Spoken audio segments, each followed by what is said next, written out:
Oke, kembali lagi bersama Mitra Podcast. Kali ini bersama Pak Cahyo, ngobrol-ngobrol santai bersama beliau kembali.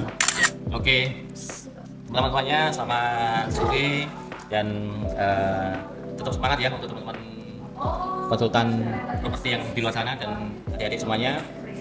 Oke, terima kasih Pak. Pak, jadi kalau kita kan ngobrol seputar temanya kali ini seputar KPR ya Pak. Ya. Nah, kenapa nih generasi Z atau milenial itu harus beli rumah sekarang? Kalau menurut Pak Cahyo ini apa nih Pak alasannya? Ya, ini momentum yang cukup jarang ya di Indonesia. Kenapa? Karena dengan kemarin kita tahu berita di luar sana ya, bahwasanya Menteri Keuangan upaya menggelontorkan 200 triliun ya ke bank BUMN. Sebagian besar itu mau tidak mau akhirnya dari pihak bank akan memutar itu, sehingga efek dominonya adalah suku bunga. Suku bunga di sini kita tahu bahwasanya sekarang sudah Turun ya Pak ini? turun sekali, dan itu sangat pas momentumnya untuk adik-adik semuanya, terutama untuk adik-adik yang Gen Z ya. Ya ini kalau boleh bilang kalau kita bisa bilang ini adalah momentum kapan lagi ya kalau kita mau berinvestasi, dan ini adalah momentum yang pas ketika kita bisa sedikit menurunkan ego gitu Pak Bakas. Oke. Ya, menurunkan ego ini gimana sih maksudnya? Ya saya ambil contoh gini, kalau Gen Z ini kan sukanya nongkrong gitu Bakas ya. Betul. Nongkrong kemudian ngopi-ngopi gitu ya. Coba kita berhitung satu kali nongkrong berapa rupiah itu Bakas? Ya kan? Jadi anak-anak generasi Z ini sukanya kan healing-healing, Betul. nongkrong. Nah, Nongkrong. ini daripada habis dengan percuma tanpa ada hasil, lebih bagus untuk membeli investasi, Pak. Betul sekali. Jadi mumpung suku bunganya turun saat ini dan mumpung juga banyak promo ya, khususnya akhir-akhir bulan sebelum tutup tahun ini biasanya promonya banyak banget gitu Pak Kas, dari beberapa developer, dan tentunya ini bisa menunjang dari teman-teman adik-adik semuanya yang ingin berinvestasi di bidang properti. Kalau bisa dibilang Pak, nanti cicilannya gimana Pak? Jangan salah, saat ini promonya cukup banyak menjanjikan. Maksudnya apa? Di sini ketika ada promo ini memang momentum, biasanya developer itu akan punya durasi waktu tertentu untuk bisa biasanya calon-calon usernya ini bisa tertarik. Jadi mumpung sekarang ini banyak promo, kemudian tanpa DP ya, tentunya ini sangat membantu. Beda dengan zaman dulu ya, kalau kita beli rumah tuh Harus punya DP besar. harus punya DP besar, pasti sampai puluhan bahkan ya, puluhan ratusan bahkan ya, kalau yang pernah saya alami dulu ya. Jadi kalau sekarang Cukup mudah, betul, hanya cukup UTJ mudah, aja ya, Pak. cukup UTJ saja. Masing-masing developer punya kebijakan masing-masing. Yang pasti ini tidak memberatkan. Pak, saya mampunya 4 juta, oke. Kita ada banyak pilihan gitu ya Pak Kas ya. Oke. Pak, saya ini UMR Pak, gimana Pak? Nah, pasti ada solusi kalau mau kita diskusi gitu ya. Oke. Nah. Jadi pentingnya konsultan properti kita itu harus ini ya, Pak. Harus siaga tentang proyek-proyek yang kita pasarkan ya, Pak. Maksudnya kita punya solusi buat teman-teman yang pengen punya rumah, misalkan budgetnya sekian nih cocoknya daerah mana gitu ya, Pak. Betul. Jadi sebagai konsultan properti kita juga wajib lebih banyak mendengar gitu ya Pak Kas. Lebih banyak mendengar, kemudian apa yang dipinginkan oleh calon user, yaitu tentunya dari Gen Z ini.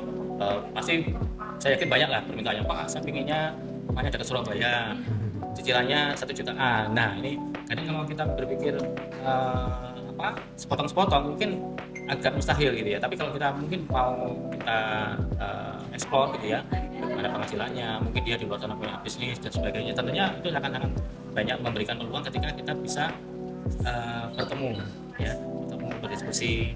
Dan kalau biasanya kalau user itu sudah melihat langsung gitu Pak Kas ya, melihat langsung rumah yang akan dia beli, saya yakin minimal 50% user itu sudah tertarik. Oke. Oke Pak. Pak, kalau boleh tahu nih Pak, Bapak kan sudah sebagai konsultan properti itu kan sudah lama sekali ya Pak. Nah tentunya kan punya pengalaman buat para customer itu gimana sih caranya membeli rumah, gimana sih cara memutuskan membeli rumah itu yang bijak itu gimana? Mungkin ada solusi Pak, bisa berbagi buat teman-teman sebelum membeli rumah Pak. Ya, oke. Mungkin sederhana saja ya. Jadi kalau teman-teman semuanya ingin berinvestasi di properti atau rumah atau apapun ya, yang pasti adalah dipastikan itu sesuai dengan kantongnya gitu Pak Kas. Oke, sesuai budget ya Pak. Betul, jangan Biar memaksakan.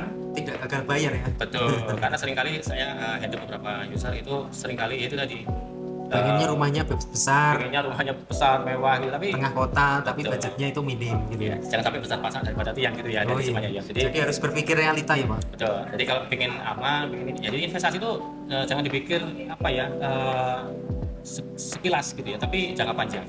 Tentunya kalau kita berinvestasi saat ini mungkin meskipun harga rumah yang dibeli adalah 300 jutaan gitu ya Pak Kas, tapi yakin 5 tahun ke depan investasinya akan sangat besar. Mungkin bisa sampai MM-an. Oke Pak. Betul. Pak, ini kan tentunya beli rumah itu kan terkadang, wah Ya. saya pengen menunda tahun depan aja, pengen beli buat ini dulu. Nah kira-kira menurut Bapak nih, bagusnya itu beli rumah dulu atau beli kendaraan Pak untuk milenial ini? Iya. Oke. Ya pasti kalau kita melihat apa ya dari sisi ekonomi ya, ekonomi bahwasanya kalau di ilmu akuntansi ya, karena saya dulu dari akuntan, jadi aktiva tetap itu akan sangat lebih menguntungkan dibanding aktiva bergerak. Ya, jadi Oke. taruhlah kalau kita beli tanah gitu ya, dengan kita beli mobil, coba lihat 10 tahun kemudian gitu ya, nilai tanah apakah turun? Pasti tidak. Tapi kalau mobil Makin mahal, 10 tahun, saya yakin masih turun. Gitu. Jadi intinya aktiva tetap ini akan selalu lebih menguntungkan dibanding kita berinvestasi di aktiva bergerak. Nah, intinya harus cermat juga dalam memilih properti yang kita inginkan. Jangan sampai nanti kita Salah ya, developernya salah akhirnya developer, betul. Kemudian tidak dapat rumah. betul. Jadi itu jangan sampai kalau orang Jawa bilang itu berusaha gerusu gitu ya. Jadi harus benar-benar memilih developer, memilih rumah yang sesuai dengan harapan, dan tentunya jangan salah mencari agensi yang berkualitas seperti Mitra Oke, Bisnis. terima kasih Pak. Pak, ini kalau boleh tahu, kalau menghubungi Bapak ini ada Oh, iya. akun IG-nya atau TikTok-nya Pak? Mungkin teman-teman nanti sambil scroll, nah cari tahu, oh Pak Cahyo ini, oh ini tuh akunnya gitu. Ya, kalau akun saya di Cakpram gitu ya, karena nama saya kan di Cakpram Mono. Jadi Cakpram underscore properti 5758. Oke. Itu ada filosofinya juga 5758, kalau orang Jawa bilang itu maju mapan gitu Pak. Oke. Oke Pak. Oke Pak, kita lanjut. Nah untuk membeli properti itu kan tentunya banyak pertimbangan nih Pak ya. Ya. Biasanya itu kalau kaum milenial atau generasi Z itu apa Pak yang mendasari akhirnya jatuh cinta pada perumahan ini, perumahan A atau perumahan B. Nah itu biasanya orang cenderung karena apa Pak itu? Ya. Kalau saya perhatikan dari beberapa calon user gitu ya, dia pasti akan memilih dari kelengkapan fasilitas Pak. Ya, fasilitas yang dijadikan oleh developer, dan tentunya supaya tidak salah ya, harus survei gitu ya, jadi semuanya atau semuanya. Jadi jangan sampai kita lihat nih ada brosurnya bagus. Ya zaman sekarang siapa yang nggak bisa menyetak brosur bagus ya, kemudian videografernya bagus, desainnya bagus, tapi kenyataannya Realitanya tidak terbangun. gitu ya. Jadi kalau saya pribadi lebih senang harus harus dilihat sendiri, kemudian lokasinya apakah cukup strategis. Kalau misalnya saya kantornya misalnya nih saya kantor di Raya Darmo gitu ya, kemudian saya kalau pulang kira-kira masuk akal nggak dengan jarak tempuh yang berjam-jam gitu ya. Jadi jangan sampai kita investasi malah kita yang merana gitu ya, jangan sampai kita investasi malah kita yang akhirnya tersiksa ketika jarak tempuhnya ini berjam-jam untuk hanya bisa ketemu anak istri di rumah. Oke. Gitu Pak kan.